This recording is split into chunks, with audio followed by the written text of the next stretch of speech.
এটা হলো part 3 choco plant লাগানোর। সো আমি এর আগে কিচেন কম্পোস্ট দিয়েছি এটা নিচে, তারপরে আবার পটিং মিক্স দিয়ে দিয়েছি, তারপর general fertilizer, fish and bone blood fertilizer, then chicken and fish plate, তারপর পটাশিয়াম, আর হলো একটু সালফার সল্ট, অ্যাপসাম সল্ট, এটা দিয়ে মিক্স করে দিচ্ছি।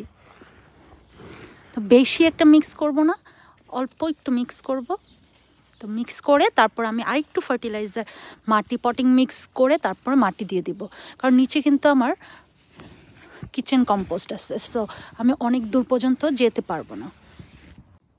সো আমি আবার উপর দিয়ে মাটি দিয়ে দিয়েছি এবং আরেকটু উপরেরটার সাথে নিচেরটা মিক্স করে দিচ্ছি যেন সারগুলো একটু উপর নিচে আসে। এই যে আমার চায়তা প্ল্যান, এটা আসলে খুব স্মুথ হাতে করতে হয়, কিন্তু আমি খুব রাফলি করলাম।